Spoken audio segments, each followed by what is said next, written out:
Hi, everybody. Welcome to Black Kung Fu Cinema. My name is Christopher Reverett, and I have some special guests on today. We have the folks from Soul Bachi Food Truck. How you guys doing today? Doing excellent. Thank you for asking. Glad to be here. Thank you. Cool, cool, Doing cool. well, doing well. Great, great, excellent. Before we get started, man, to talk about Soul Bachi and everything about it, let's kind of just do a little roundtable, man. Just tell us who you are and your role in Soul Bachi. Sean, you can go first. Okay, my name is Sean Somerville. Part of the trio with my brother and sister, Corey and Keandra. And we all equally manage the Soul Bachi food truck. And, it's been a challenge ever since we started. I'll let my brother give a little bit of history. But when it originally started, I was in Texas, applying my trade in real estate, working at my sister's real estate company there, brokerage.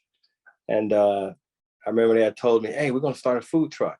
And of course, my experience with food truck, I'm like, yeah, whatever. We're going to start a food truck. Okay, I'm busy out here in Texas.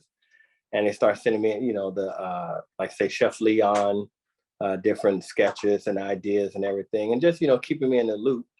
And I'm really not paying attention. And then next thing you know, it really took off. And as you can see, I'm here in North Carolina now. And I've been, running hard with Soul Bachi ever since then. Scarcely enough time to do anything else. But the good thing about it is it's ours, family business. Been learning a lot.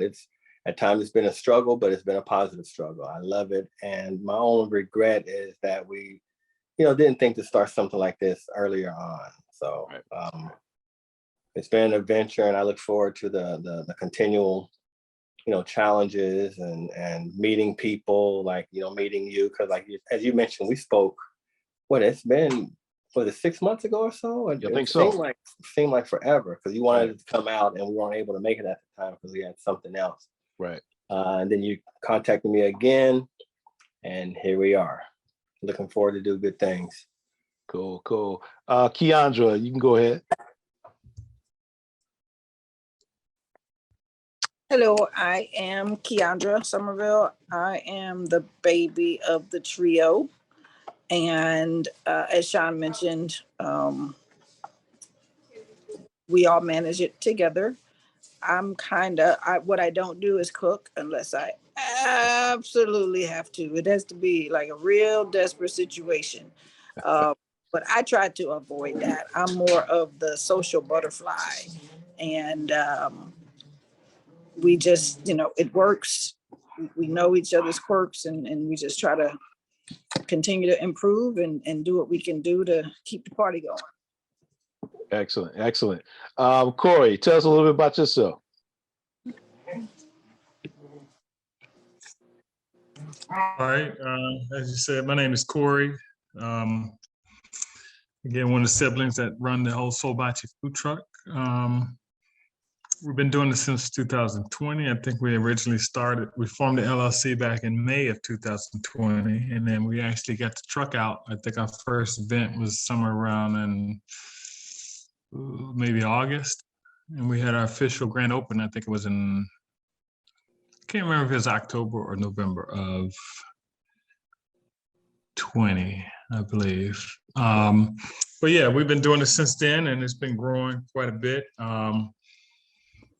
It was unexpected, because had you asked me that at the beginning of 2020, we have no intent of starting a food truck, no inclination, I don't want to say desire, but there wasn't any desire because we wasn't really doing anything like that, right? We hadn't really thought about it. And then we started we used to have cookouts at my house all the time, and we decided to change it up a little bit. We bought us a griddle. Initially, it started because I was thinking, okay, breakfast. I can throw on about 30 pancakes and eggs and bacon. I can sit down and eat with everybody else. Right. And then just had the idea of, hey, you know what? We do cookouts all the time. Normally it's something on the grill or like a fish fry or something like that. And I decided to switch it up and say, I like hibachi. Let me do a hibachi cookout. So we started with that, and it started with just hibachi Saturdays. with friends and family, you know, small gathering because of COVID, you know, and then Right.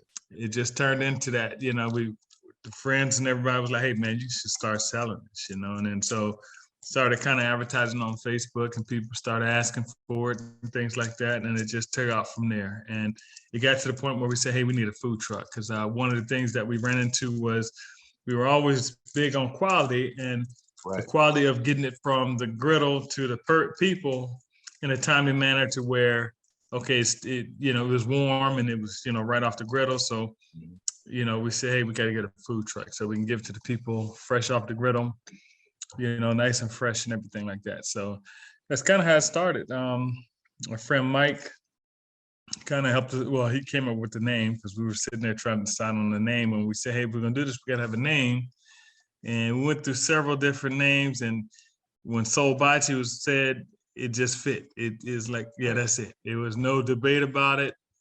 That's it, you know. And we went to Fiverr, gathered a gentleman in South Africa, actually, and went back and forth on the design, told him what we wanted. You know, we figured it should be like a chibi kind of manga type of art, you know, and we told him what we wanted and he came up with it after several iterations.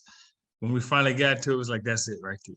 You know, of course, we did the colors, the red, the black, and the green, and the yellow, you know, kind of the, I'm going to say Afro type, you know, colors, you know, the red for sure. It transcends both cultures, you know, red is a big color in Asian culture. Right. And it's one of the colors in the, you know, that we use as a culture. So we say, hey, that's a nod to both cultures right there, you know.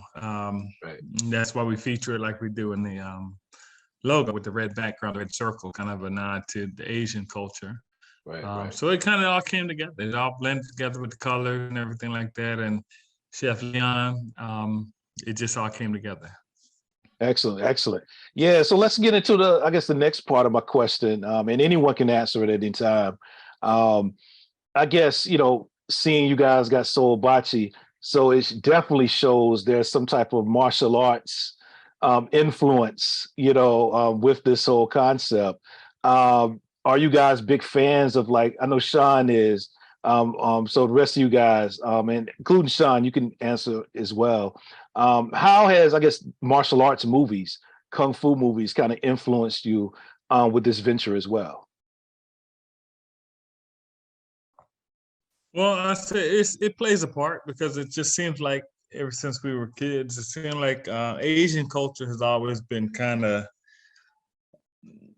it's been, I said not, I don't want to say close because it's definitely two different cultures, but it's always been somewhat a part of our childhood growing up, and I'm gonna say Black culture. And I know growing up in California on the weekends, you know, we'd get up and they would always have one of the Shaw Brothers movies playing, you know, with the 5 Deadly Venoms. I mean, just it's so many different ones that they used to have back in the day that we used to watch, and that used to be a thing on the weekends. That, hey man, get up, watch a few cartoons, and then, you know, you find that whatever movie was on for that weekend, you know. So that was always a big part. I mean, going to the flea markets there, because we grew up in the Bay Area, going to the flea market and you know, one of the things that was big back then when we was young was the little kung fu shoes. You know, they had the ones with the little orange kind of bottoms, and then they had the white ones, and everybody had the orange ones. But then when you got the one with the white cloth on the bottom, it was like, oh, you was the man then, you know. So it's just always been a part of that. You know, it's just growing up, and it kind of with Chef Leon, some of the concept, you know, because the plan is to animate them eventually. We just haven't found an artist yet that that we can work with to animate them, to bring them to life like we would like to. Okay. But that would be, you know, that influence would be shown, you know, it would be obvious in his whole, you know, personality and things like that. I mean, I look at what I envision, and there's some of the things that, you know, you take from other parts of the culture, like Dragonfly Jones, you know, Martin, Dragonfly Jones, and just that type of I'm say vibe about it, you know. I mean, Mm-hmm. not too serious, not too, not too playful, but it's there, you know. Right. So, Right. you know, that's some of the influence and what you'll see in the future. And specifically, like you said, growing up in the Bay Area, I remember our friends James and Larry and Kay. They were biracial. If Mm-hmm. for lack of a better term, or I'm gonna say bicultural. I hate the term racial thing because we're one race, and when you really look Right. at it culturally, they I believe were Korean. I believe. Been so long ago. I'm 53, so forgive my memory. But I mean, even just going over there and and eating the type of food they had, and my friend Terry Hamilton, bicultural. I used to hang out with him, and my mother, she cooked a lot of Asian food. We just were always exposed with it. We had a lot of friends, whether it was across the Asian diaspora, whether it was Vietnamese, whether it was Japanese, whether it was Thai or Chinese or what have you. And like I said, that Saturday morning, you get up, Saturday morning cartoons, Soul Train, and then Kung Fu Theater. And that we get outside and be kicking the heck out of one another because we practicing or making up our own styles. I remember when I was in Alameda, I'm talking, oh, this is the horse style, and imitating the sound and everything. And Right. all of my nieces and nephews were enrolled in martial arts, and like Corey saying, just the influence, like Black Belt Jones and Martin. And it's a guy on TikTok, Larry Dickham. Mm-hmm. He's got the afro and the kung fu, and he's always doing all the kung fu and whatnot. But I mean, it's a huge influence like that, especially growing up in California. You get up in the morning, you smell the different foods, and Right. It was just always culturally diverse. Right. Cool. Yeah, and that's why I like what you guys are doing. It's very different as well. Because usually when you think of food trucks or just Black restaurants in general, it's typically your standard stuff, maybe barbecue, fried fish, chicken wings, that type of thing. But you guys are doing it in a totally different way. You know what I'm saying? You guys are doing hibachi. As Black folks, we eat a lot of Asian food. You know what I mean? We always, get Chinese food or whatever like that. So it's good to see, our people actually expanding, our food, choices and our culinary skills. So tell us a little bit about the menu, man. What do you guys usually typically have when y'all doing events or when you're setting up with your food truck? What's the menu at Soul Bachi? So right now, our menu, we have our menu right now. It takes a little bit to expand it, and we'll be probably expanded in the future, but we like to make sure that when we do add an item to the menu, it's not just added to the menu just for the sake of adding it. Right. So when we initially started, we started with the chicken and shrimp, right? It's hibachi style. It's I like to say it's hibachi style with a soulful twist, because that's where you get the soulfulness in the food or in the flavoring is through our seasons, the way we like to season our foods and things like that. I've been to so many different hibachi restaurants, and the food is always good, but they definitely season it differently than what we season it. So we kind of brought our type of seasoning to it, which it pairs well because it just seems like Asian food and soul food kind of they naturally complement each other, regardless of what Asian cuisine it is. It seemed like it's just a natural pairing with soul food or with I'm gonna say soul food, or the way we eat our food and different dishes that we have, But when we say African diaspora and the Asian diaspora, and that's why I say Afro-Asian fusion is not just limited to, say what we consider traditional soul foods. Right. I look at it as a soulfulness in how we cook as a culture. Mm-hmm. And so I don't want to limit it to, because a lot of people say, hey, well, you guys got, any pork chops? You guys got any pork fried rice? You guys got any, what you guys, fried chicken? I'm like, yeah, it's soul bachi, but we're not saying necessarily soul food. Just trying to understand the concept of, hey, don't limit us to just what you would consider traditional soul food. Allow us the leeway to grab from whatever flavors we see in the African diaspora, whether it be Caribbean, whether it be just straight African, or like maybe Ethiopian, maybe whatever flavors that we think pair well to create a dish. And whether it's from Japan, whether it's from China, whether it's from Korea, whether it's from Philippines, wherever, let us do what we do and present a dish that may pick certain flavors from it and just give you a little bit of each of it that pairs well to create a dish.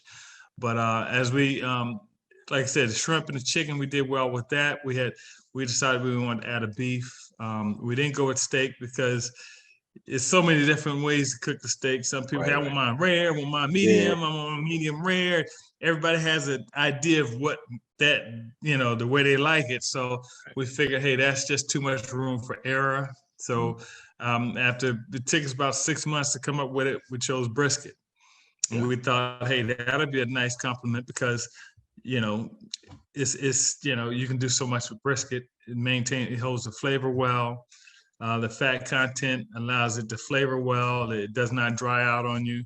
It's just so many things you can do with it. And so that's been received very well as far as that's exclusive to our truck. You won't see that anywhere else. It's a process we go through to get it, so you'll see that in the taste. I think the taste is very, very well layered on what's in it and how it tastes and the way it's presented. And I think it complements it well. Like I said, it's something that's exclusive to our truck. So we got the chicken, the brisket, and the shrimp. You can get any combination of it, of the plates. You can get either one or any combination. Then we have nachos. That's another thing that is I think one of the best menu items on there is the hibachi nachos. Now that's a little bit different because it's like, well, that's not in the African or the Asian diaspora, the nachos part, but we're like, hey, it's what we're presenting, and the flavor profile of it is something different that you won't get anywhere else. Because again, that's another dish that's exclusive to our truck. You won't see it anywhere else. A lot of people say, well, we're does it have cheese and sour cream? It's no cheese, no sour cream or anything like that. There's nachos, better nachos with a little bit of rice, vegetables, and your choice of proteins. Then we drizzle it with yum yum and a sweet sauce that we put on it. And like I said, the flavor profile is unique and very delicious. We haven't had any real complaints about it. It's been very well received. It's just a unique experience, Cool, So cool. I think, it's been going really well. Cool. And if you really think about the history and interaction, because Asians and Africans are known for traveling across the world. I mean, even have the what they call it, the Silk Road, or is it the Silk Road? Yeah, that's it. Yeah, that's it. Okay. And spices were a big thing. And so you have that influence. And if you go to, up in New York, you got Wu-Tang. Yeah.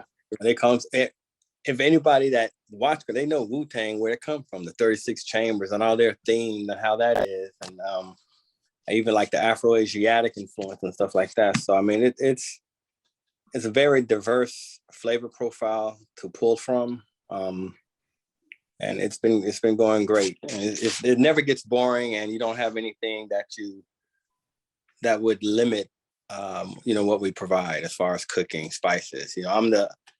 They say I'm the sauce master, but I just make the sauce, the fresh ginger that I make. Right. Fill the ginger and everything and combine everything. We have it. I think I'm gonna go completely vegan with it because it holds up a lot better. And the flavor profile is a lot cleaner. And I do the hot, the hot sauces and stuff like that. We use the Asian peppers, the African peppers, and combine them. My only challenge is hot to me is, okay, I can't even eat that. How can you eat that to somebody else? Right, so right. That's my challenge, is to keep it at a certain level. Even my brother is skeptical when I say, hey, try this. Is this too hot? Because they know how I do with that.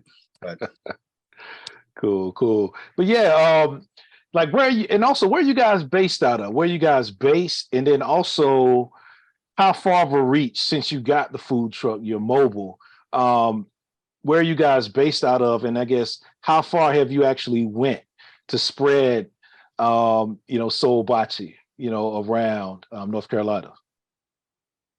We're based out of Vance County, Warren County area. Right. We just did a gig the other night in Halifax County at the Trophy Room. So that's up there near Roanoke Rapids. We're looking to branch out to Rocky Mount. I think the furthest we've been is, Charlotte. We did the Caribbean Festival at Charlotte. Cool. And like I said, we're looking to branch out, but we don't want to make it a waste of time for anybody, because marketing, things like that. We get a lot of requests. We're in Virginia. But I believe, Charlotte is the furthest that we have actually been out. But, we do Wake County, Durham County. We're going to increase that presence with the coming of spring and summer, whatnot. We pretty much booked up at a lot of different areas, but we try to touch base in at least, I'd say, an hour, maybe 2 hour. Okay. I guess reference point, as far as where we go. Gotcha. Cool. I guess, do you guys also do catering as well? Like, say if someone might not be, they might be a little bit out of reach past that 2 hour mark, but they say, hey, I love your food. I came to Durham one time, loved it, and I want to maybe have something catered from you guys. Do you guys do catering also? Yeah, that's something that we do it, but we're kind of selective because it's just working out the best way to do it. And like I said, we are about quality, and we don't want to do it just to do it. It's easy to get paid and okay, we'll do it and then take somebody's money, but we want to make sure once we do that hey, they get the full experience of Soul Bachi, the quality. We're big on personal relationships and things like that. So if we were to cater it, we look at that as, at least for me, I've always told people that it's an intimate experience. It really is, because we really lose sight of what it means when somebody comes, when you allow somebody to present food to you, because you're taking that food is supposed to, I think we take it for granted because of the fast food industry and everything else, the restaurants and things like that. When somebody comes to you and sit down and get ready to ingest the food that you're giving them, they're trusting that you've taken the time to make sure that it's the quality food, that it's not harmful to them, things like that. So with catering, it's an extension of that process, and we just want to make sure we give them a great product.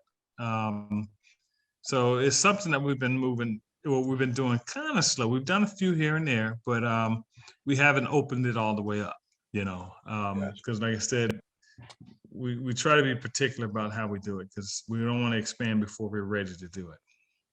Understand. I guess I got a couple more questions here before we wrap it up. I guess, you have the food truck, right? And I know usually when people start off with a food truck, they're building a base, building, clientele, customer base, and then they expand to getting a brick and mortar storefront. A friend of mine here in Wilmington, he had a food truck for about 4 years, and he just got him a brick and mortar spot, grand opening a few months ago. What are the plans for Soul Bachi? Do you guys want to just continue with the truck, or do you want to expand into an actual physical space as well? Tell us about some of the plans moving forward. Well, not sure just yet. When we first started, we were like, okay, yeah, we want to brick and mortar, and we said, let's try a food truck first, see how it goes. But since we've been in it, I enjoyed the food truck more than I think I would enjoy a brick and mortar, because you have a lot more flexibility. Your schedule is a lot more flexible. We're big on family time and spending time with family. Definitely don't want to put the business before family. Food truck allows us to expand or collapse as we need it. Brick and mortar, you're gonna have to be there, because when you're not there, you still got bills to pay. You still got overhead and things like that. A food truck allows you the ability to flex that. You don't have as much overhead, because when the food truck is down, you don't have electricity, you don't have electric bill or a sewer bill, any of that. Right. So I kind of prefer the food truck, because we get to so many different areas. We do a lot of festivals. This year, I think we got even more festivals scheduled than last year. You know, I mean, this is our third year, and each year has grown. I mean, we've doubled in sales from last year to this year. You know, in our second year, we doubled what we did the first year. So this year, I expect that we're going to continue to grow. That's where we're trending to, where it's growing. And so as we continue to, I mean, as long as it's trending that way, I don't need to really do a brick and mortar. You know, I mean, there's so many other streams of revenue that we can create that would allow us to not have to do a brick and mortar, you know. And I just like the ability to be able to go to where, you know, the customers are, you know, as opposed to being in one spot and being limited to what's there in your geographic area. Cool. Yeah, I feel you. I feel you on that one. And definitely you guys let me know when y'all get some t-shirts. I definitely need a t-shirt. I love that logo. I love it. I definitely need it on a hoodie or a t-shirt or something. So whenever y'all drop some merch, definitely let me know. I want to purchase some products for sure. Yeah, we definitely we're working on that part. We're almost there. I think this year we'll be out with the shirts this year. Excellent. Yeah. So I think one of my last questions before we wrap it up is that, you know, this is kind of like a new concept, you know, for folks. Like I said, you know, with Black folks, you know how it is, man. Soul food, you know, chicken wings, stuff like that, fried fish spots, you know, for restaurants with how we do it. Just talk about, man, when you guys started doing Soul Bachi, and what has the response been from the community, especially the Black community? Like, what has been the response been so far from our people and just people in general, customers in general? I think it's been it's been very positive. I mean, it's a product. I hate to say a product because it's more personal than just a product, but it's something that has been well received from every community. You know, it has transcended every community. I mean, and that's a blessing because, you know, we as a people can be very finicky, and we're going to tell you if we don't like it, you know, and we're going to tell others if they don't like it, you know. So, I mean, we've been very well received in our community. The logo has been, you know, one of the things that a lot of people have commented on, especially us. And I mean, every culture has commented on how much they like the logo. And I think that's very important. We did put a lot of time and effort into it. And it was something that once it was a finished product, we just kind of knew. You just had that feeling like, okay, that's it. It's nothing else we can do to that logo to make it any better than what it is. But we've been very well received. I like the influence that it has, you know, especially with the younger generations. I'll give you an example. We were doing the International Food Festival, and that morning we were setting up, and there was a young black kid that came up. He might have been 10 or 11, and he was going crazy when he saw the logo. He was like, "Oh my goodness, look at the logo! Da, da, da. You know, can I take a picture of it? Can I, you know?" And I mean, just the expression on it, just to see his genuine excitement about it, and to see a logo that looks like him, that, you know, he related to the anime portion of it and everything like that. And I mean, he loved it, you know, and I showed him the backside because we got the big logo on the backside. He just saw the one we have on the back, which is our second version of the logo. But when I showed him one on the back, he was just having a fit. Had his sister take a picture of it with him and everything like that. And had I had a shirt, I would have definitely given him the shirt right there on the spot, you know, just because the influence it has on us as a people and our younger generations to show them, hey, you can do this too. Here's something that looks like you, it's different, it's outside the box, you know. So the reception we have gotten has been, you know, very, very good. You know, I mean, Keandra, Sean can speak from their perspective, but I think that it's been very positive. Cool. Excellent. All right, cool. Well, I guess we can wrap this up then. You know, like I said, it was a pleasure of talking with you guys tonight. Also, plug in what's next. You know what I'm saying? Where are you guys going to be, I guess, in the month of February? If people booked you already, and also if people want to book you and say, hey, I want you to come to our festival, I want you to come to our event, How can people stay in touch with what's your social media, what's your website, and also what you got coming up in the next few months? I'll let Keandra answer that one so she don't be talking mess later on saying somebody hogged up the No, that's not me. So next weekend on Saturday, we'll be in Raleigh at the African American Cultural Festival. So we'll be out there. I don't remember the times exactly. Do one of you know what the time is for next Saturday? I believe it's like 11 to 6. Okay. So that'll be in Raleigh. February, we're doing mostly our usual local events. We do Henderson, we do Halifax, we go to a spot in Virginia on Post, and our festivals don't really start until I believe it's March, April timeframe. But that's when we'll be hitting up a lot of we've got Sunday supper is in May. We've got the International Food Truck Festival. We're trying to get in. Yeah, I think that's in April. What'd you say? There's an Atlantic Beach International Food Festival. We'll be down there. I think that's in April. Like she said, Sunday supper, that's in May. We put in for Dreamville. Not sure if we'll get into that or not. April is pretty packed as far as a lot of the Azalea Festival. We're in the Azalea Festival. I think that's in your neck of the woods, Wilmington. Oh, it's in Wilmington. Okay, and we might, man. We may be doing a kung fu event during Azalea as well. I'm actually meeting with some folks next week. So we do a cool interactive event where we do like live music scores to like classic kung fu films. So we may be doing something at Azalea as well. So I'm definitely glad you guys are coming to Azalea. So we definitely gonna support that, and I'll definitely help spread the word. We got a nice reach in the Wilmington area. So I'm excited that you guys will be down here. Yeah, and then like I said, we're booked pretty tight as far as festivals. Right now, we're just in a waiting process of whether or not they approve us or not. The ones that we named are the ones that we're definitely in, except for the what's it called? Dreamville. We don't know whether or not we're in on that. We did apply for that one though, but we are pretty heavily booked so far for this year. Like Ken said, January and February are usually pretty slow. I just booked in Richmond, Virginia, actually at a brand new food truck spot that they're going to have in Richmond. So we'll be there on February 4th.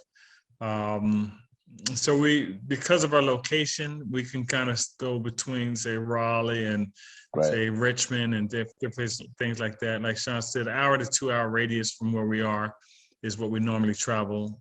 Charlotte has been the furthest. Neptune Festival, which is in October. We plan on going to that. We applied for it last year, but it was canceled due to the hurricane.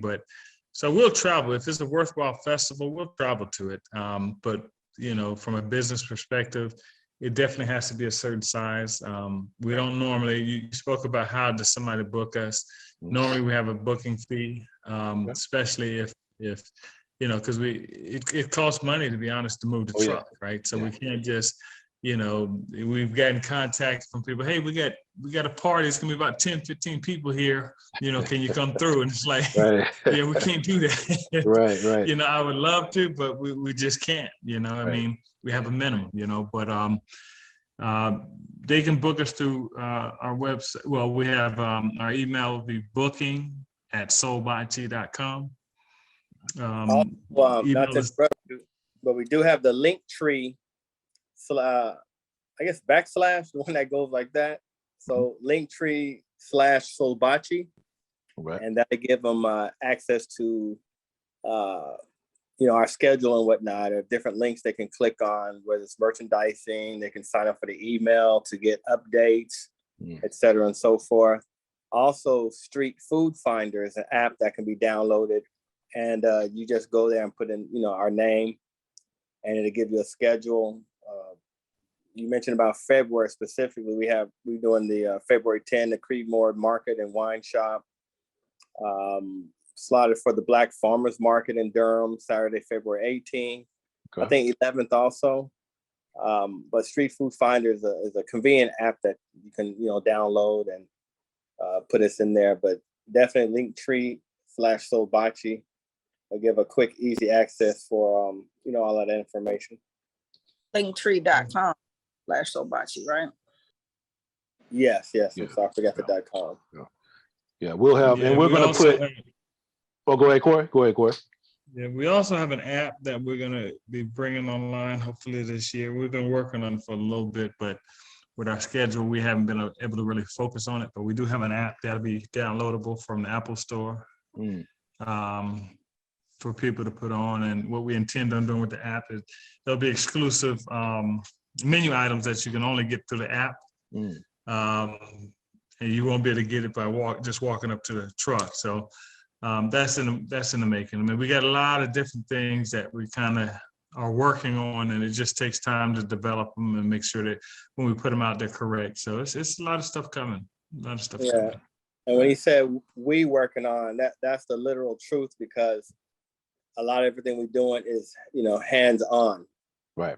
So that's the challenging aspect of it, because it's the three of us, and I've always been, and my sister will attest to it, totally against all the social media, this, that, and the third. But these days you can't get around it. Got to do it. Bow down to it and use it for the good, and not fall to the dark side. That's right. And we're also going to include all those social media links, all the Linktree links in the show's description as well. So people will definitely be able to follow you guys and stay up to date. I'm excited that you guys are coming down in my neck of the woods.